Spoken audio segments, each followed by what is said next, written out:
Well, welcome everybody. It's wonderful to see you here, have you here, both online and in the room.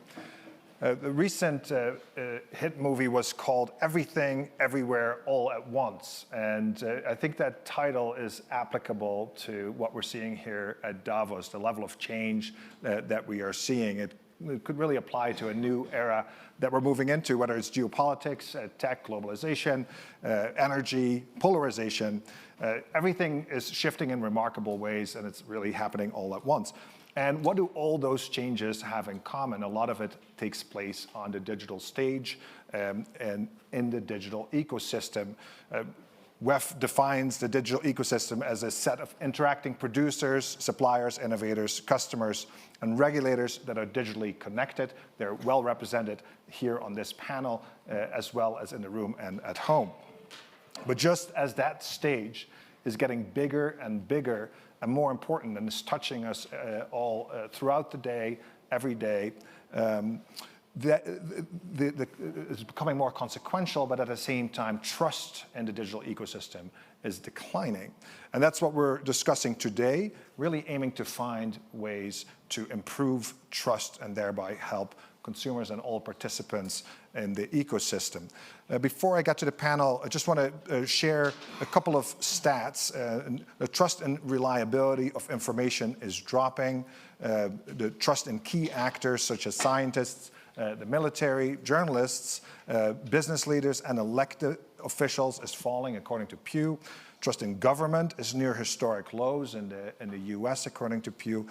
Trust in digital advertising, we'll talk about that in a moment, such as just plain old websites, social media, is much lower than in traditional forms of advertising, such as TV and radio, at least in the US and in the UK, according to YouGov.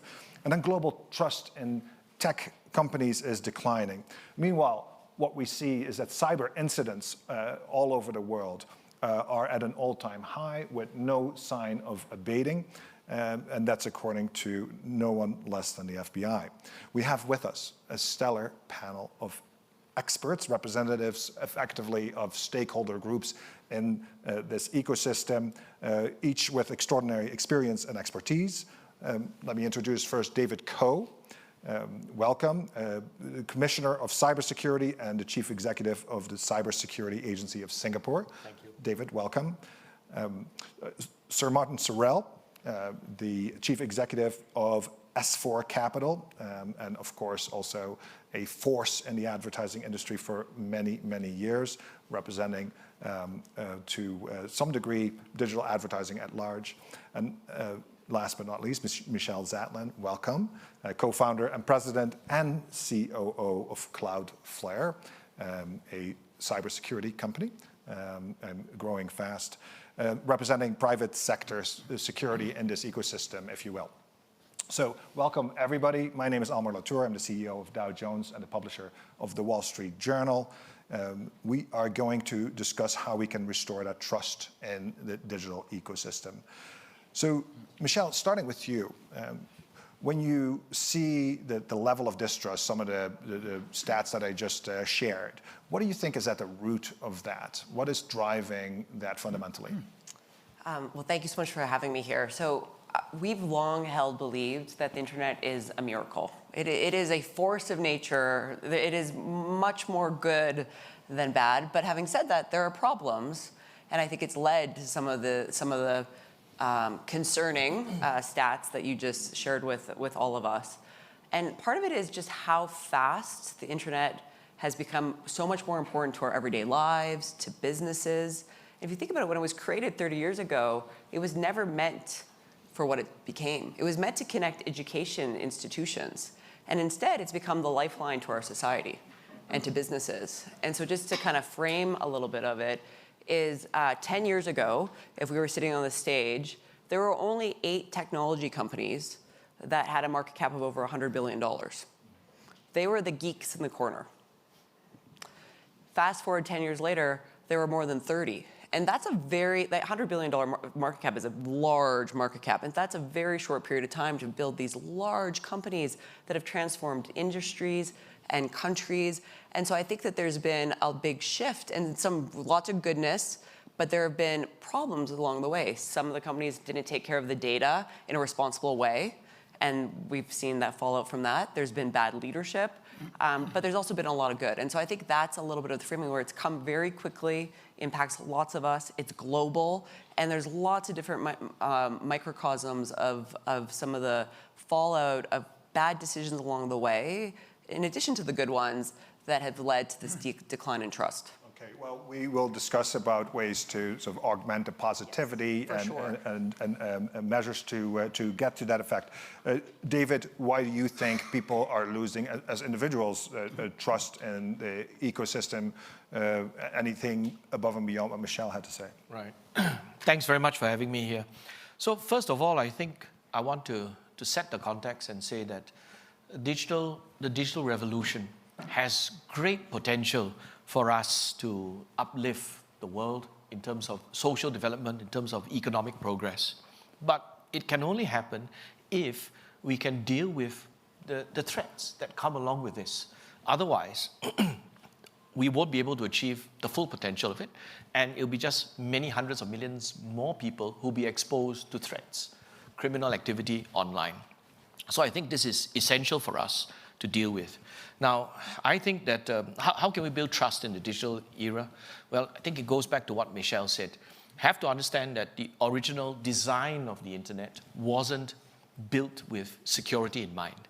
It was designed as a method for trusted education institutions to connect with one another. It was not meant for us to do our banking on it. So the fundamental design perhaps allows for anonymity. However, that perhaps gives us great opportunities in one direction, but then doesn't facilitate trust. There is no know your customer KYC type facility for us to get on the internet.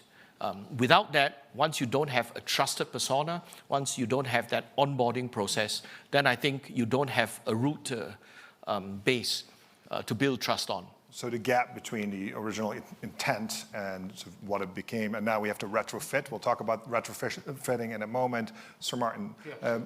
At a personal level, do you trust the digital ecosystem? I have to. I have to, yes. No, look, I think there are three broad areas which people worry about. And it's different communities who worry, different stakeholders worry about. Obviously, consumers, individuals worry about privacy. Clients worry about brand safety, having their communications juxtaposed against unpleasant content. And then finally, governments probably worry about, or potential governments worry about, political intervention. So you've got three broad areas. I mean, I think you said part of what I wanted to say, which is what we're witnessing here is a democratization of content that we have never, ever seen before. This is a fourth industrial revolution, whatever you want to call it. I just came from a session on the metaverse, and that's raises all sorts of issues in relation to what we're talking about. But and the regulatory issues around that are going to be huge. But the potential, again, we could all be here instead of 2 million people, as I'm told, being online watching this. I hope there are. If there are, Martin at s4capital.com, let me know. But if they could come here on the metaverse, be a different story. The other thing I would just like to say this, and this is a contentious point, but does anybody here really believe that traditional media didn't have bias? Does anybody here really believe that the owners of traditional media, whether it be at TV stations, radio, newspapers and magazines, didn't inject bias into their organizations at one point in time? Were they all true and fair? I just pose that question. And the fundamental issue is around whether the platforms are media owners or not. I mean, are they responsible for the content on their platforms? Yes. Or not? Now, when I was at WPP, we used to talk about this issue. It's sort of subsided a bit because what's happened, and I think the six big platforms, there are really six big players. Mm-hmm. It's Alphabet, it's Meta, it's Amazon, it's Alibaba, it's Tencent, and now it's growing, it's ByteDance and TikTok. Those are the 6. The others are significant. Snap's significant, as we saw 48 hours ago, but it's only about 5 billion of ad spend, right? You know, Google's at 200 plus, Facebook's 100 plus, Amazon's about 31, probably 41 this year. So these are the big boys and girls. And what's happened is that they are now exercising restraint and control to a degree that we've never seen before. They've realized, either because of the brute force of the regulator, or because they understood that regulation was coming, they've started to put their own house in order. And I think that's very significant. Just one other thing I want to say. The war throws up some really big issues around cyber. When people talk about the war, and when you talk about investment in defense or offense, you're not just talking about military hardware and missiles and military personnel, you're talking about cyber. So the tech companies become more and more important.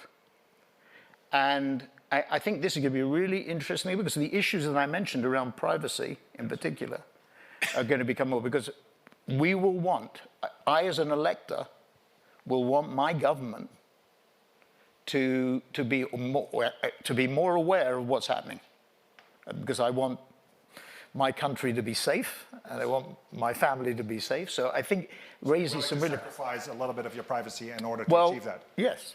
Personally, yes. Now, there are lots of people out there who will not be prepared to do that. So it raises a lot of tendentious issues. All right. So, well, thank you for putting that on the map. Let's not sidestep the fact that there is still distrust in spite of some steps forward that have been made. What are the consequences of that distrust that we see right now? So, Michelle? Sure, I can start. Well, so there's many. So there's first I put under digital authoritism. So limiting freedom of speech, spreading misinformation, that is a consequence of some of the problems that we just pointed out. So that's one bucket. The other is internet shutdowns. So there were 34 countries last year that shut off internet access to their citizens, and including the longest running internet shutdown ever. Governments are exercising control, and that's kind of a human right, access to internet. And so that's super interesting. So this is exacerbates distrust. It exacerbates distrust, absolutely. Then there's inconsistent policies because of all of this bubbling up. Every country around the world is looking at policy. The policy is trying to catch up. There are many countries in the world. So there's lots of change in the policy, sometimes inconsistent with one another. So that's the other thing. And then that becomes very noisy and hard to comply with, and it causes a lot of discourse and headlines, and it's hard to know, okay, what's true, what's not, what do I want? It makes it messy. And then for me, I really believe that there's a lack of global agreement of what we want the future of the internet to look like, right? Or this digital economy. What do we want the future of our digital economy, which would be run by the internet, backed by the internet? What do we want to look like? What do we want to look like? If we had a shared vision, it'd be much easier to help navigate that. And right now, there is not a shared vision. And so I think these are some of the problems that I've seen that I think are very acute and important for us to resolve. So in addition, we saw on some of the other panels yesterday, so digital inclusion is hurt by lack of trust, including folks who are excluded from the digital ecosystem, are scared away by news around cyber scams and such, of which people just entering the ecosystem are probably more susceptible to that. David, you look at cybersecurity also from a law enforcement point of view. Give us your take on that. Yeah, this is a huge challenge. So besides the threats that Michelle has laid out, I think when you have mistrust, you end up with people not entering the digital age completely. They choose to exclude themselves because they don't know what to click. They on the one hand, there's so much opportunity there, but on the other hand, they're afraid they'll lose their life savings if they click on the wrong button.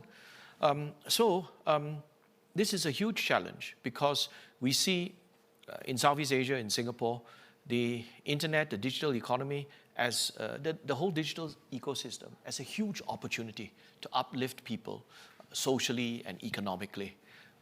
But if there's mistrust, there's distrust of the infrastructure, then people are not going to want to plug in.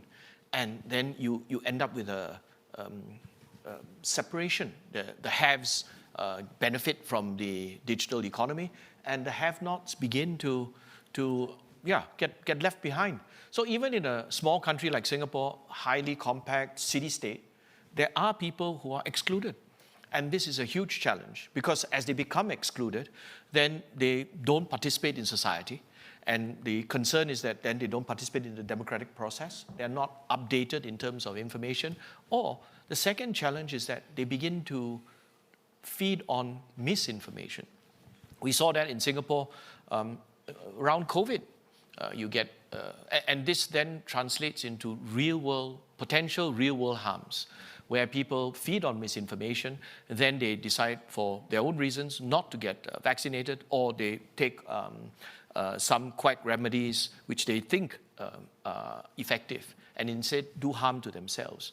Now, the third dimension is that cyber used to be just a threat about information, right? People hack, they take your information, etc. But increasingly, I think there's a cyber-physical nexus, where cyber attacks can result in real-world damage to critical infrastructure. Trains can be derailed, traffic lights can be played around with, air traffic control systems. And we, thankfully, up to now, have not seen deaths resulting from cyber attacks. But I would say that, in my own assessment, it's a matter of time. Okay, so that might impair trust in the future. Let's hope not. So give me wherever you go in the world, there is criticism of the social media or the digital media. I mean, just give you an example, a bizarre example. I was in Cartagena in Colombia at a literary festival, and I thought, this is a holiday, I can get away from this. And there was a Wall Street Journal reporter reviewing her book on Facebook, and you can imagine what that said. And I think we get it out of perspective. I'm coming back to Michelle's points at the beginning. When we had COVID, when the world almost came to an end at the end of March 2020, going into April, when we all thought, Davos is pretty gloomy this year, but it was equally, maybe not as equally gloomy then, but it was pretty gloomy.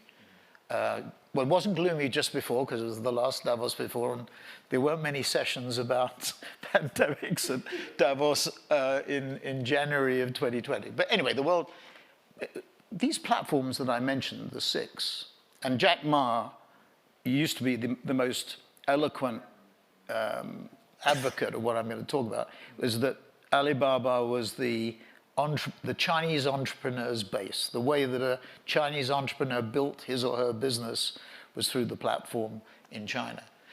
People forget that Google and Facebook and Amazon, we don't know what the precise figures are, but we can guess that something like 60 to 65% of their advertising revenues come from SMEs, small and medium-sized, which are the engine of the economy and the engine of growth. Yes. They basically enabled companies, when the world was coming to an end as a result of COVID, yes, they enabled them to continue their activities. They enabled consumers to educate their kids. They enabled the consumers to do financial transactions.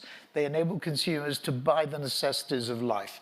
They enabled the media to continue to function at a very efficient level. And finally, they enabled enterprises to become more efficient and work at a time when everything looked as though it was going to disappear in a hole in the ground. So I think, I obviously have a vested interest and I'm subjective about it, but I think this focus on lack of trust and trust indices. I mean, there are some other trust indices out there that shows the opposite to Pew, that, for example, trust in business has risen positively as a result of what happened in COVID, particularly around the pharmaceutical industry and their development of vaccines. So I think we overload the negatives and we forget about the positive. It can be democratization, as Michelle mentioned, growth in value, but they provide essential services to small and medium-sized businesses in essence, as well as big ones.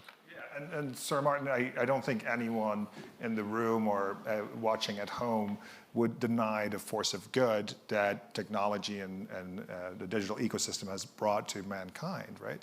But we're talking about, regardless of the starting point, how can we improve trust regardless of where it resides, and what are some ways of doing that? One area to look at is, what does the digital ecosystem mean for companies' reputations?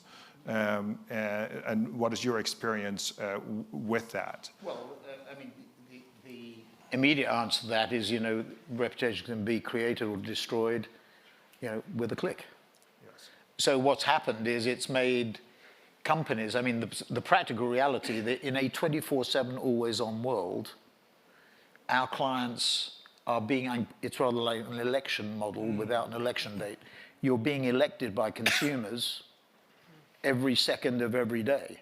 So you have to react in a much faster way. I mean, agility is the #1 corporate attribute, not just as a result of COVID, but before. And taking back control. I mean, I'm using Dominic Cummings' famous headline, which won the Brexit campaign, much to my chagrin, but taking back control is critically important. So the answer to your question is agility is critically important. Yes. Taking back control, you have to have instantaneous control. So you have to have much more control of content. The outsource model to the agency has been not replaced. It's still relevant. But the embedded model, where we have people on site, or the in-house model, where clients actually perform the function themselves and we provide technical support or personnel support, becomes critically important. So it has changed the dynamics. And the third thing, which is relevant to highly relevant to what we're talking about, is first-party data. The privacy issue, Google has deprecated third-party cookies.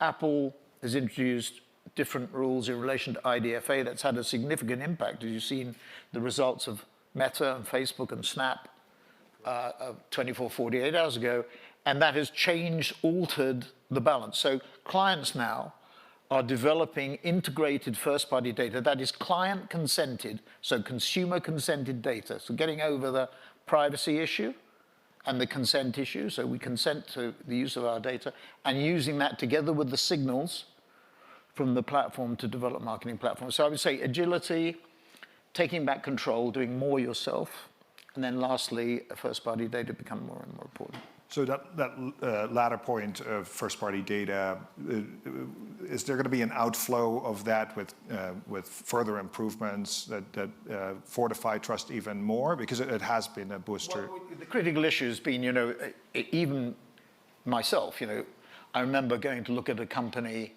and I found they were using data that I had inadvertently approved. I mean, I'm meant to be not an expert, but somebody who understands this stuff. Even I had given up this data without knowing about it. So knowing that when was the last time that when you were going onto a site and you asked to agree or disagree, that you said, I don't agree and I'm not going forward? The inertia pushes you forward. Right. So you don't read, you need a lawyer to go through an agreement for a week to get to approve it. So, we've all done that. But the first-party data thing, which is really important, is you consent to the use of the data, and the client then has the problem of integrating its data, because many people in this room or watching will be part of organizations who have built different platforms, which have data that don't talk to one another, and that's so critical. So that's a critical area of development, and Google's decision, in my view, was a very smart decision, because what it did, at the end of the day, is it created an environment where clients really were going to be really dependent on two sources. First party, so soup up your first-party data, integrate it, and then use the signals on the platforms, the big six that I mentioned. Right. So can I just jump in here and say that in theory, this is good, but it's predicated on the understanding, the assumption that the consumer actually understands what he's clicking.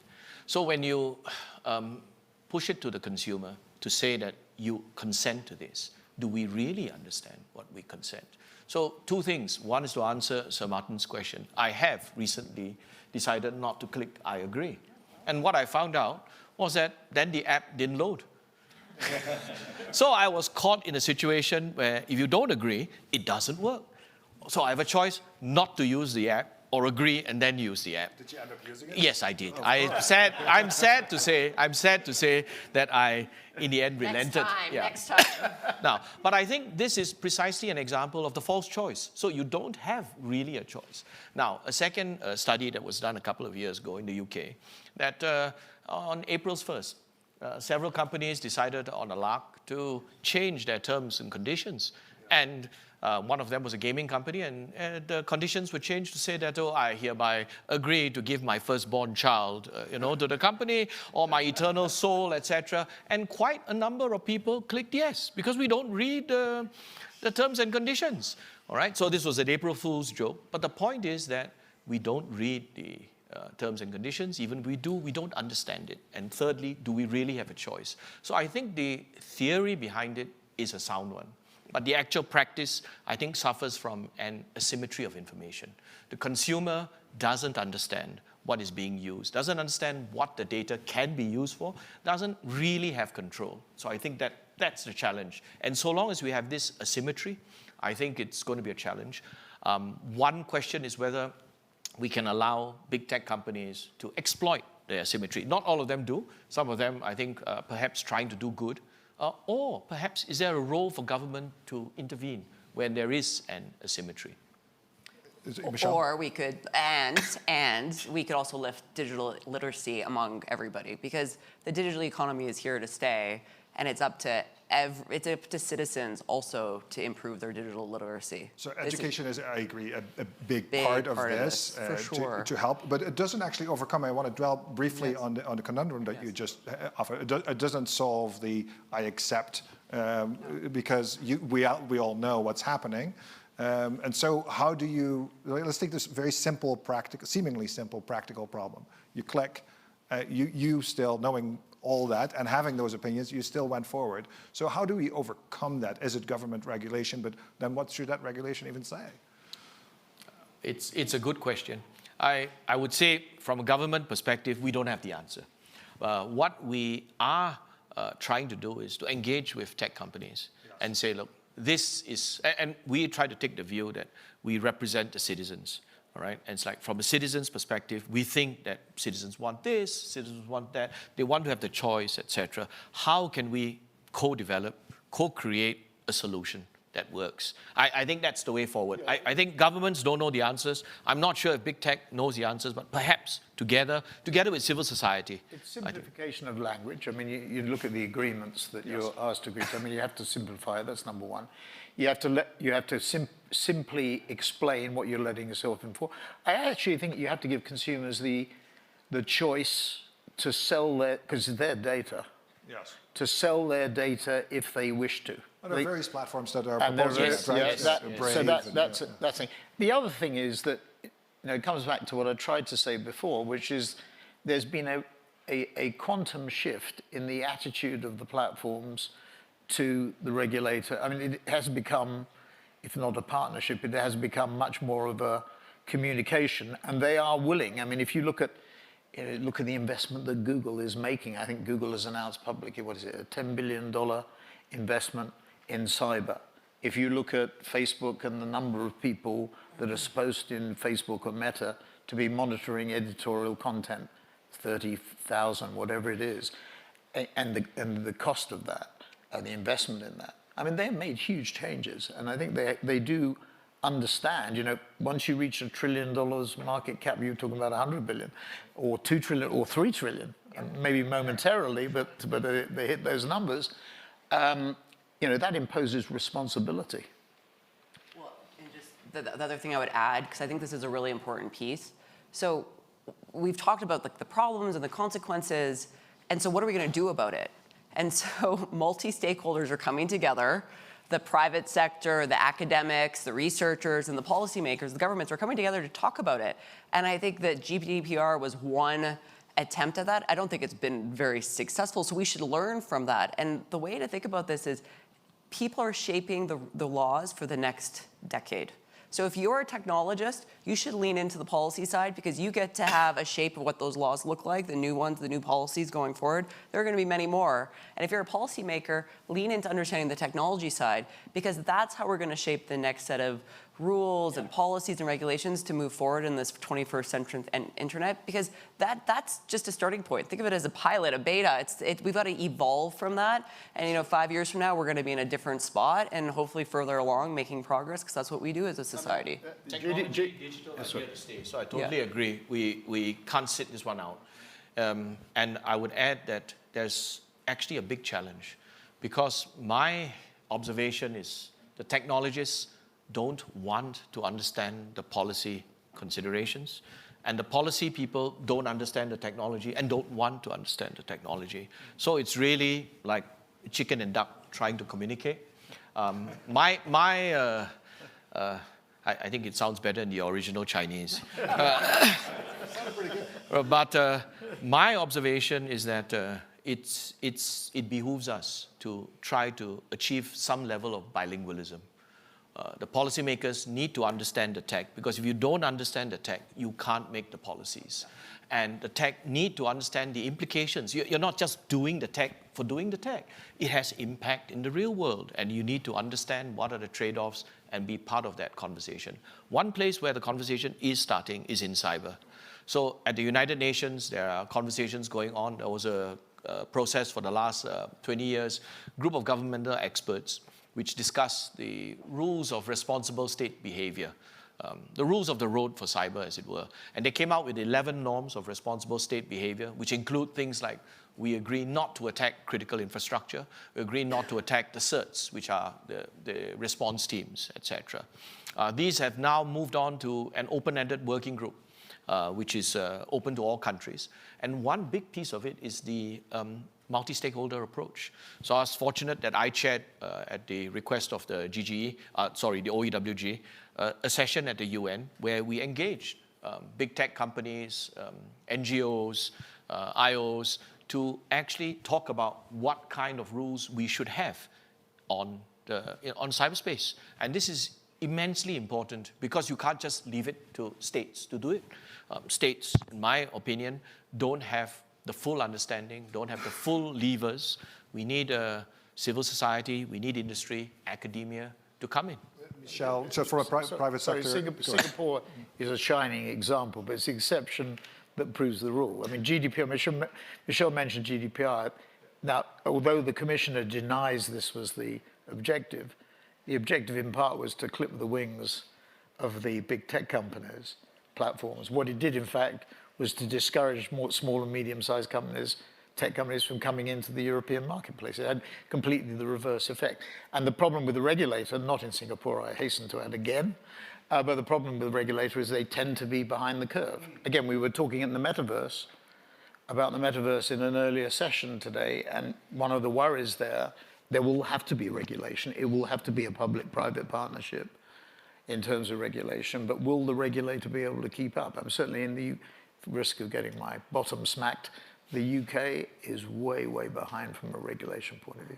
Hugely. So if the government is behind, regulators are behind, the private sector, cybersecurity can be more proactive on this particular issue? Well, I was going to say specifically to what you were just describing, the entrepreneur in me says, well, that's an opportunity.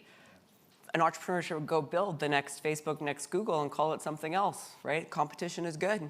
And we learned a lot. People are fed up. This is an opportunity for someone to build a really big company built with different values that encompass a lot of the things we're talking about, that helps accrue trust and not degrade trust. And so I see it's an opportunity. I mean, there's, again, a lot of, and maybe we have to do what you do, but in the interim, there are a lot of entrepreneurs out there trying to build something. And so when you think about all of us, what can we do? Well, as users, you should for sure improve, everyone should improve their digital literacy. That's something we can all do. Digital citizenship matters a ton.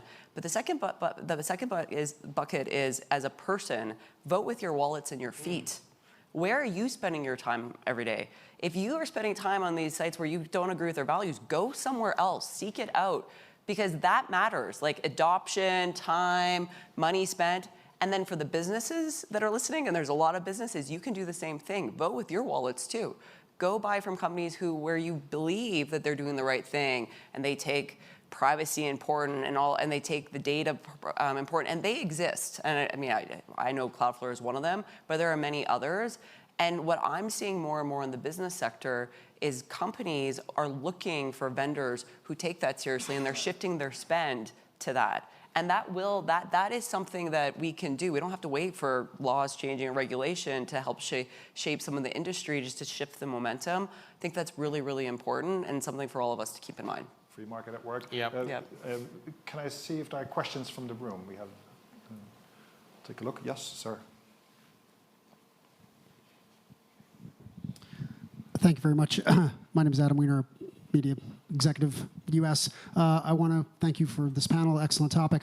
I'm advising a friend known for many years, Russian-born, lived in the States his whole life, and he is focused on, he's building a brilliant coder, and he runs a group, and they're focused on breaking basically DNS barriers to via URL scrambling to get West coverage, et cetera, into Russia, basically to try to bring the coverage there. You talked earlier about governments shutting down the internet, or you talked about the distrust in certain services, et cetera. The question I have is, while he talked about the ability to break the technology barriers to get that information to the people, what the bigger issue he discussed was the inherent mistrust of that information. And so what he meant was that in Russia, for many, many years, people who are trained to believe that the viewpoints of injecting the bias into media still exists and will forever exist, and is therefore positioned counter to the Russian objectives. And so even if breaking that barrier, you said the key is trying to get information from inside Russia to be distributed without being being protected by the government. So the question is, how do you use technology, or is there an opportunity to use technology to actually influence that distrust, to understand how, even if you get the information, how do you change people's minds? If I can paraphrase, can you make trust contagious in those environments? That's an excellent way. Well, it's interesting, just specifically about Russia. So we actually have really interesting data that shows this, just because we have a lot of customers, a lot of internet traffic. We can see that since the invasion into the Ukraine, that the access to Western media from inside Russia has has grown exponentially. So somebody in Russia, citizens, through VPNs, exactly. We have a service called 1.1.1 in Warp, and you can see that it's exponentially higher to get access to information to news sources outside of Russia. So I think that's interesting. I don't think that solves your problem, but I think that's promising. Like, that's good. We want to see that trend.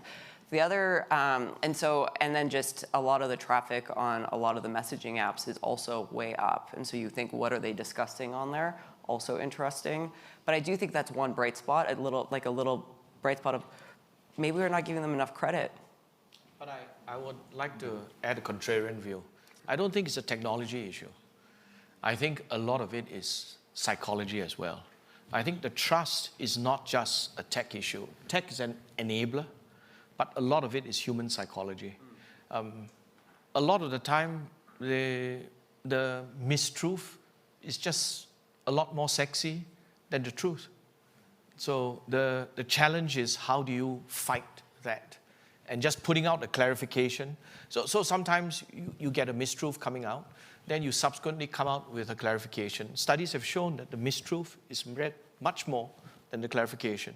So there's an asymmetry as well in terms of how we take in information. And if studies have also shown that if you repeat the mistruth, the disinformation sufficiently, it actually sets in. I mean, just a story from a conversation here. Somebody, a CEO of a major company, I won't say which one, obviously selling their operations in Russia to employees at a discounted price. 1,400 employees, all, according to the CEO I spoke to, against the war, Russians against the war, but all believe that Russia will win the war. And he was saying, he was So the point of the story is, in autocratic regimes who've been pumping out propaganda for what, 22 years? And likely, sadly, for at least another 13 years, unless something else happens. I think it's extremely difficult. Any other questions from the room here? Just one more sorry, thing. Michelle, No, just end with the other question. But, part of me, as you were speaking, David, was thinking about Aristotle. Because he has a definition for trust. He has his rule of law, where there's the three foundations of trust are transparency, accountability, and consistency. And again, maybe that doesn't necessarily help in the Russian case, but it does help in the business case and all the other cases of, are you being transparent? Are you laying out transparent in a really way that you can understand? Are you being consistent in implying what you say you're going to be doing? That consistency accrues trust over time. Are you doing what you're saying? And then the accountability, holding yourself accountable. We said, we made this rule, are we following it? And if we're not, owning up to it. And I actually think like those three pillars really can help bring back a world where we're accruing trust and not. And that's something that every business leader, every politician, every company head, every person can just go back to being more transparent, more consistent, and more accountable. And I think that would be a good place to start. And the web, consumers and employees find you out fast. Right. And the web has been the driver of that. Yes. See if there are any more questions. Let's turn to actionable advice. Can each of you offer your sector or in your case, the government, a piece of actionable advice on how to augment trust, regarding of what the starting point is, Sir Martin? Well, my view is to continue. I referred to a few years ago, I think there was a change in attitude. Legislation, for example, in the United States has not moved to the internet platforms as media owners. I mean, that's off the table, at least at the moment. So that self-regulation, at least in part, becomes more and more important. So investing more, as the three major platforms and others have done in the West, and you're starting to see in the East, in China, probably a slightly different attitude in the last few weeks. There was the crushing of the tech and gaming sector, private education, all that, but we're seeing a shift there. So I think the action has to be that the big platforms and the vibrant tech ecosystem as well has to be very proactive in doing it themselves. Thank you. Michelle?